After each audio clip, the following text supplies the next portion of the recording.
Jack Del Rio is out. Ron Rivera is now going to be running the defense, but how much different is it really going to look? That and much more coming up on today's episode of Locked On Commanders. Your daily podcast on the Washington Commanders. Part of the Locked On Podcast Network. Your team every day.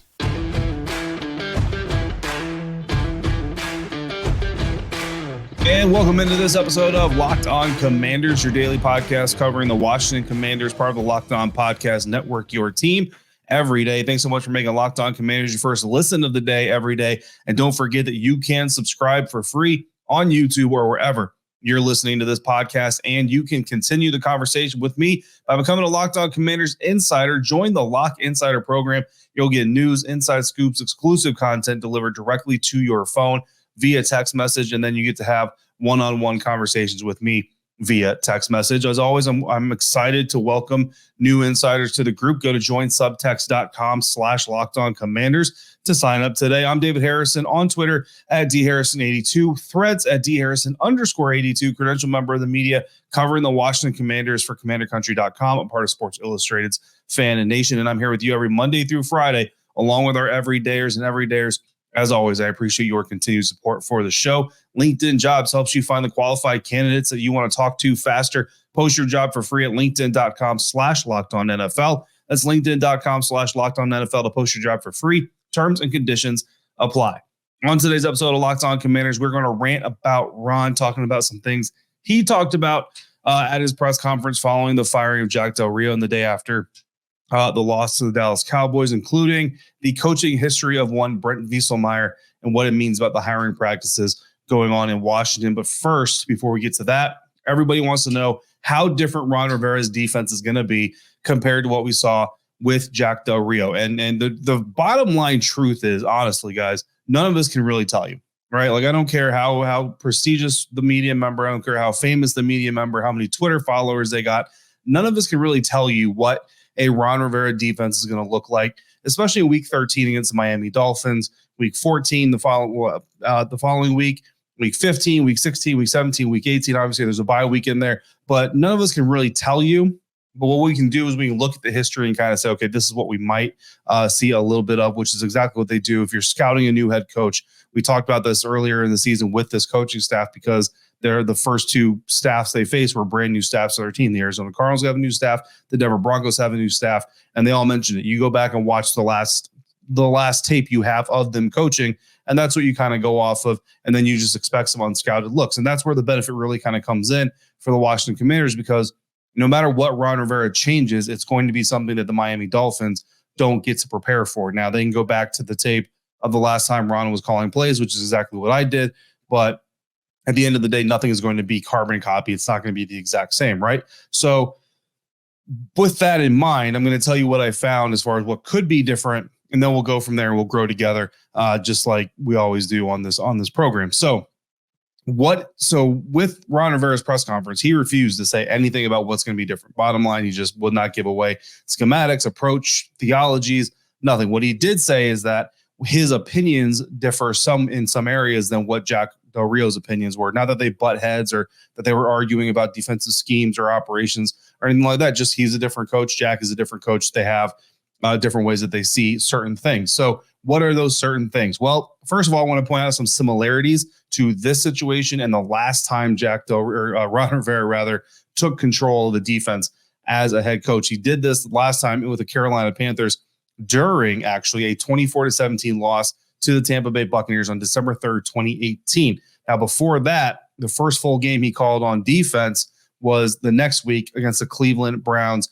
His defense had given up, including the game against the Buccaneers, his team had given up 52 points, 20 points, 30 points, and 24 points. That averages out to 31 points per game. The defensive collapse was stunning to all the Panthers fans, media members, everybody, just like the defensive collapse of this team is stunning now. And the Commanders are currently averaging 29.2 points allowed per game. In the last 4 games, they have allowed an average of 30.5 games. So the last time Ron Rivera took control of his defense from his D coordinator, his defense over the span of 4 games, 31 points per game. This time, 30.5 points per game over the last 4 games. So very similar circumstances. The move was made after week 12 or after 12 weeks of 2018. It was made after week 12 in 2023. So even the timing of it is very, very similar. Creepy, certainly, possibly. But what were the results? Well, the next game, the first game that Ron Rivera was in control of the defense completely, was a loss. They lost. The Carolina Panthers lost to Cleveland Browns 26-20 in Cleveland. His defense gave up 238 yards passing and a touchdown pass to rookie quarterback Baker Mayfield. 116 yards were given up on the ground. 2 touchdown runs were allowed, and a third down conversion rate of 44%. That was a 32-yard improvement on the team's passing yards per game before Ron Rivera took over, about a 3-yard per pass attempt more than before Ron Rivera took over, and a 1% improvement on the touchdown pass rate. No interceptions, which was normal for that year's Carolina Panthers. Another reason it was so disappointing is a high lack of takeaways. Sound familiar? Sounds familiar. Only 1 sack in that game against Cleveland Browns came from a defensive back. That was about a 1.2 sack per game drop from their average before Ron Rivera took over. They're averaging just over 2 sacks per game before Rivera took control of the defense. Rivera's defense allowed 17.5 yards more than they were before the game and 1.3 rushing touchdowns more than they were before the game. So statistically, there were some differences, some improvements, some not so much improvements, but really not that big of a difference production-wise. Schematically, Carolina used the same defensive alignments that they used primarily all season long the most, and they used them the most again, but there was about a 5% drop in each. So the most popular formation they used, I want to say it was a 4-2-5. They used it about 5% less than they had been leading up to that point. The second most popular 4-3-5, they used that about a 5% less. But for the most part, it was a 4-down defensive lineman look. Though about 79% of the time, the Carolina Panthers have 4-down linemen with Rivera. Similarly, before Rivera took control of the defense, the biggest fluctuation was really in the amount of linebackers, defensive backs. The difference between 2 linebackers, 3 linebackers. We've seen that with this defense. They like to roll with 2 linebackers a whole lot. Ron Rivera did blitz 11% more of the time, or 11% more in his first full game at the controls compared to what they were doing the season before that, which is a significant increase. And they were in zone coverage about 14% more than they were leading into that situation. So if that trend continues, which it's not going to exactly, like the math isn't going to translate, spec for spec, but if the changes we see from when Ron Rivera took control of the defense, Carolina, are similar to what he's going to do here in Washington, then you're going to see more 4-down lineman looks. Currently, the Commanders are operating about 68% clip of their defensive plays have 4-down linemen. You might see that go up just a little bit, probably 72, 74%, somewhere around there. Washington has been in zone 52% of the time, which is a drastic change in Jack Del Rio's own schematic philosophies. They have been in man coverage much more this year than they have ever before. Some of my insiders have pointed out the irony or ridiculousness, I guess, rather, of literally shipping off a guy like William Jackson III last year, who was a primary man corner before he came to Washington. So why he came in the first place was weird.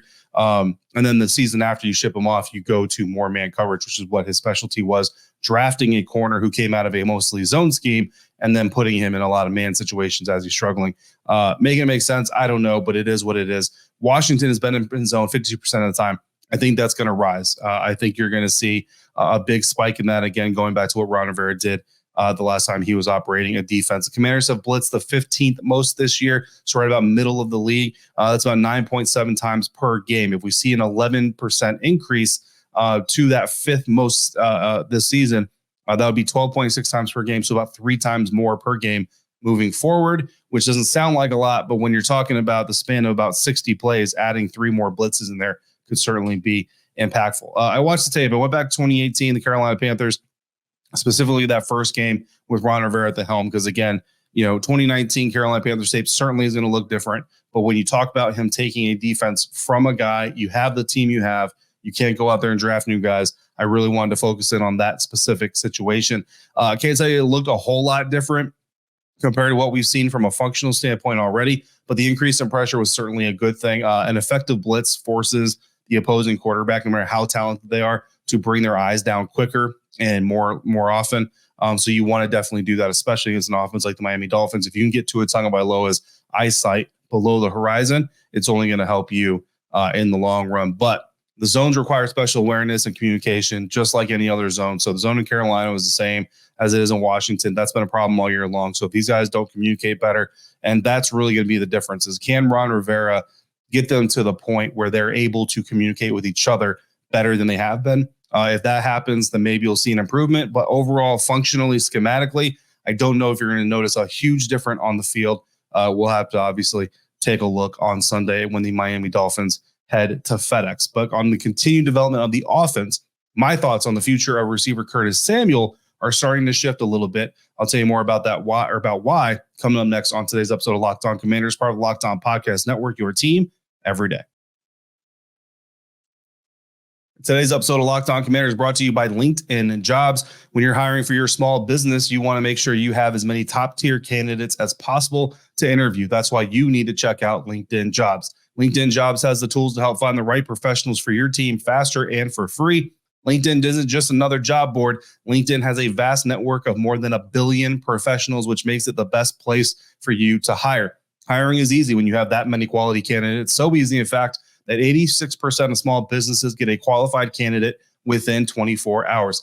LinkedIn shows that small businesses are wearing so many hats and might not have the time or resources to hire. So thankfully, LinkedIn makes the process more intuitive, quick, and easy for you. They even just launched a feature that helps you write job descriptions, making the process even easier and even quicker. Post your job for free at linkedin.com/LockedOnNFL. That's linkedin.com/LockedOnNFL to post your jobs for free. Terms and conditions apply. This show is sponsored by BetterHelp. The holiday season is a time for joy, celebration, togetherness, and happiness. But the truth is, it's not those things for everyone. And even if it is, it can still be overwhelming sometimes trying to make sure all your friends and your family are covered while you also carve out some time to take care of yourself. In any case, it's natural to experience some stress and anxiety during this time of year. And if you're already dealing with stress and anxiety on a daily basis before the holidays can make it feel even heavier. Therapy can help you learn coping mechanisms and help you set boundaries for your time so you don't give so much of yourself away that you lose time for yourself. If you've been thinking of giving therapy a try, get started with BetterHelp. BetterHelp is entirely online, designed to be convenient, flexible, and suited to your schedule. If you don't click with your therapist for the first time, you can switch free of charge. No questions asked. Find your bright spot this season with BetterHelp. Visit BetterHelp.com/LockedOn today to get 10% off your first month. That's BetterHelp, HELP.com/LockedOn.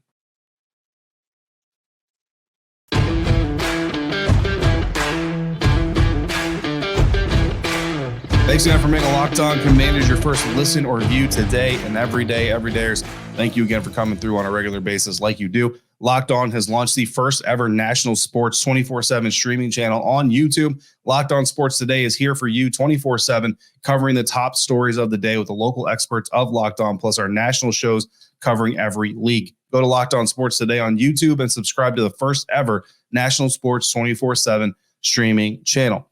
Time now to get into the next phase of our AAR episode. That's really what this is our AAR episode. But of course, it's a little bit different. I mentioned before, when the team is changing, we kind of have to change our coverage. What was supposed to happen this season, the Washington Commanders were supposed to have one of the top 10, top 8, potentially top 5 defenses in the NFL. What's actually happened, arguably the worst defense in the NFL. I've got an insider who says, is this a historically bad defense? In some ways it is. I'm going to tell you why later this week. So make sure if you're not in every day or come back later on, I'm going to give you some interesting stats that pertain to Sam Howell and what he's not achieving because of what's happening really on the defensive side of the ball. On the offensive side of the ball, though, there are some good things going. And I want to talk about this specifically from this game, but also from a season-long perspective, and then kind of how it's shifting my opinion on what the future of Curtis Samuel with this team could be. And that is my sustain, which is Curtis Samuel involvement in the Washington Commanders offense. And when you kind of look at Curtis Samuel, he was a guy that we were kind of excited about early in the season because he looks like he fits the mold of a guy that the Kansas City Chiefs would be able to do a lot of good things with. He's got a little bit of Isaiah Pacheco in him. He's got a little bit of McCole Hardman in him. You know what I mean? He's a little bit tougher than a McCole Hardman, but he's a little bit faster than an Isaiah Pacheco is. Things like that. Definitely more of a polished receiver than Isaiah Pacheco is. So some of that excitement, some games it showed up, some games it hasn't shown up, but it really showed up against the Dallas Cowboys. 9 catches, 100 yards, 11.1 yards per catch for Curtis Samuel on Thursday against the Dallas Cowboys. But it's not just about the stats. So the stats are nice. You know what I mean? If you have them in fantasy, you want a touchdown on top of all that, but the stats are nice. But really what I wanted to do was kind of get into the nitty gritty of what Curtis Samuel did and what he could have done even more if he is more of a focal point in this offense moving forward. So he played 43 snaps against the Dallas Cowboys on Thursday. And in those 43 snaps, he ran 29 routes. So the breakdown of it, he ran flat routes 4 times, stick routes 5 times, shallow crossers. He ran crossers. He ran post corner variations, post routes, in routes, slant and stop routes, screen routes, curl routes. He ran a dig as lined up in a running back position, and he ran fly routes. So that's basically telling you Curtis Samuel's route tree is very expansive. Curtis Samuel is not a one-trick pony. He's not a two-trick pony. He's not even a 5-trick pony. This dude has got a repertoire of things he can do on the field. Now, I'm not going to sit here and say he's the most polished route runner in the world. I'm not going to sit here and tell you that his breakdown is the cleanest of any receiver I've ever seen. His breaks in and out of cuts are super sharp, nothing like that, but he's very effective in what he does. And in the 29 routes that he ran, I counted 21 of them where I would consider him open at the point where Sam Howell could have thrown him the ball if he's at that point in progression, or if Sam Howell makes the adjustment to say, I know what's coming up in our offense based on what the defense is showing me. I'm going to look for Curtis on these routes. And by no means do I expect Sam Howell to look for Curtis Samuel 29 times a game. That's not what I'm saying. But what I'm telling you is just this last Thursday against the Dallas Cowboys, Curtis Samuel was open and available for his quarterback 21 times out of the 29 times he ran a route. So again, obviously he's not open 8 of the times. So his open percentage, 72% of the time Curtis Samuel ran a route against the Dallas Cowboys, he came open. 75% of the time he was throwing the ball, he made the catch. So that's incredible numbers. His expanse, the amount he uses, the route tree is very good.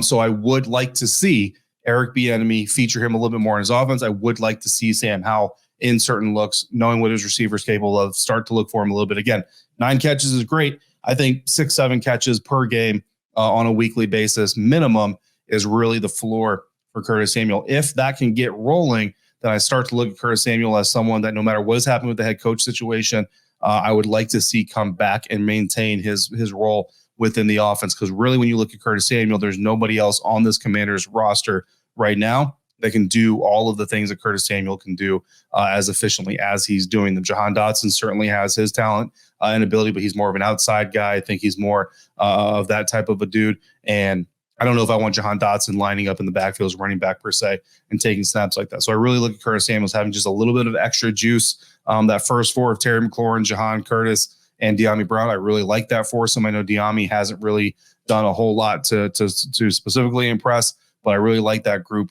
And, you know, I don't mind what the veterans, Byron Pringle and Jameson Crowder, bring as well at the tail end.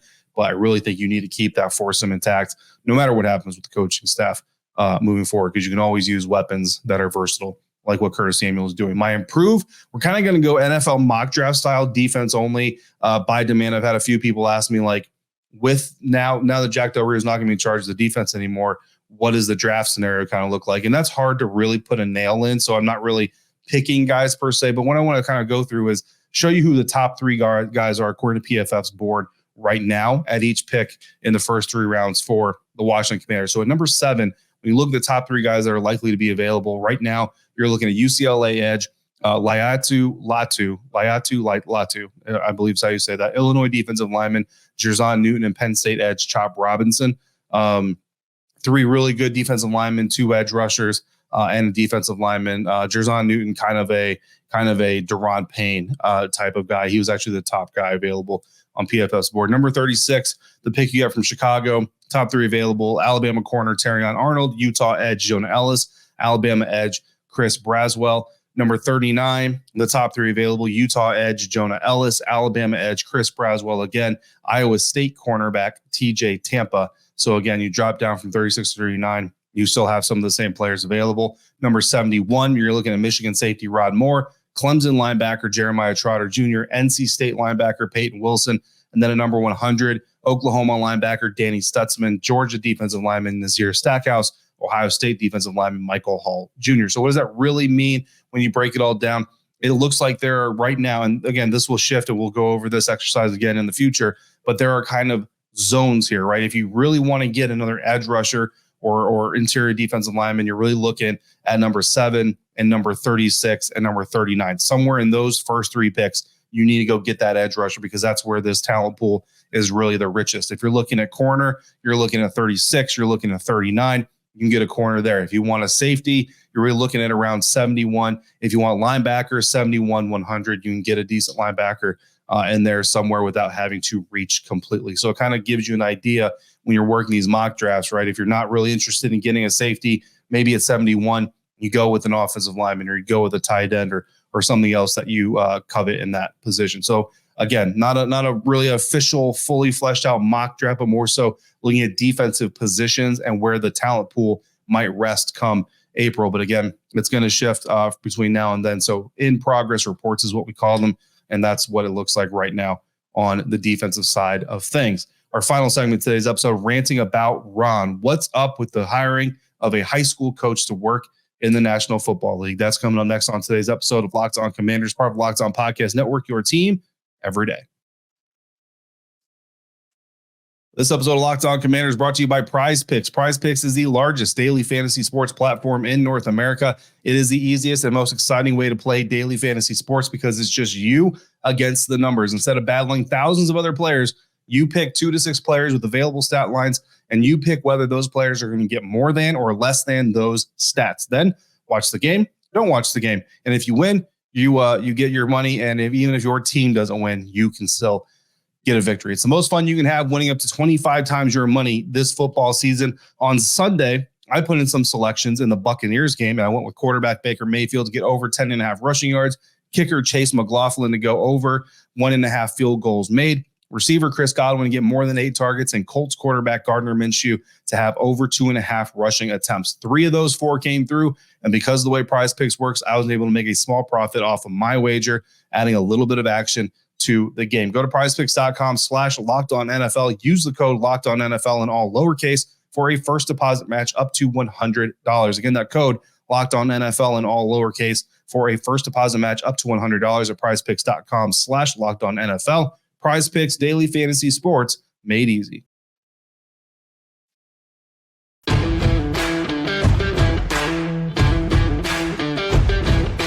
Wrapping up today's episode of Locked On Commanders, ranting about Ron Rivera and what he had to say a little bit during his post Dallas Cowboys day after press conference, which was really nothing to do with the Dallas Cowboys and everything to do with the firing of Jack Del Rio, now former defense coordinator of the Washington Commanders, but also the firing of defensive backs coach Brent Wieselmeyer, who was also fired with Jack Del Rio on Friday. And one of the questions asked to Ron Rivera was whether or not Jack Del Rio and Brent Wieselmeyer's prior connections led to them being fired at the same time. Ron Rivera, to that question, said, quote, "No, I think, again, just going through it, I think these were just independent as far as I'm concerned, just going through some of the things in my head that just felt if there was one thing that we needed to do was we needed to shake it up a little bit." And again, it's nothing that indicts whether they do or how they, whether what they do or how they do it. It's just that based on how we were playing, we just had to get some things shaken up. So this is what I did. End quote. Listen, I think at the end of the day, Jack Del Rio brought Brent Wieselmeyer onto his staff because he's the guy that he knows will do what Jack Del Rio wants to do. So he's Jack's guy. You know what I mean? So at the end of the day, if you fire Jack Del Rio, you're then going to fire Jack Del Rio's guys. Like, whoever is kind of a Jack Del Rio guy, you're gonna fire that guy. It doesn't mean that you hate each other or anything like that. But since then, a lot of people have been bringing up Brent Wieselmeyer's coaching history, and there has been this line drawn that some people, I would say a lot of people, but some people at least, enough that it got my attention, believe that Brent Wieselmeyer basically went from high school to the NFL coaching in Washington. And that's not necessarily the case. I'm going to lay this out for you. It's not going to blow you away either. I'll just tell you right up front, right? But defensive back coach Brent Wieselmeyer, not just a high school coach. He did coach high school from 1999 to 2012. After 2012, he was hired as the assistant linebacker coach with the Oakland Raiders, and he was there from 2015 to 2017. Jack Del Rio was the head coach at that time. After Jack Del Rio was no longer the head coach of the Raiders, he went on, Brent Wieselmeyer, that is, went on to be an offensive analyst with the Kansas Jayhawks in 2018. And then he did go back to high school for a year, coaching the Santa Margarita Catholic High School in 2019 and 2020. Jack Del Rio was hired in Washington to be the defensive coordinator. He hired Brent Wieselmeyer at the time to be an assistant defensive backs coach / nickel coach.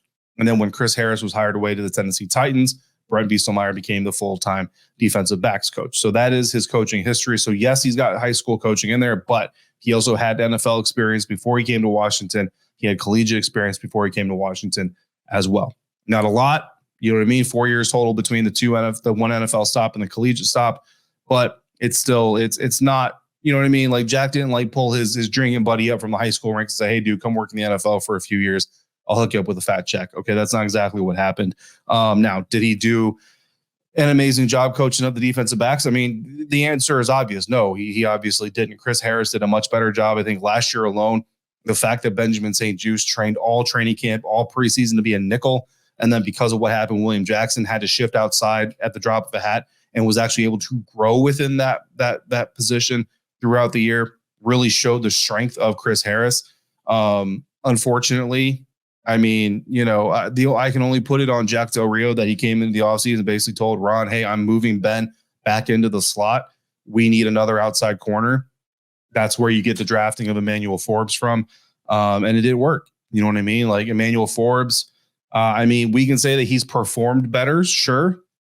Has he developed as a player? I can't sit here and tell you that watching Emmanuel Forbes week 1, watching Emmanuel Forbes against Dallas Cowboys, I've seen his ability grow.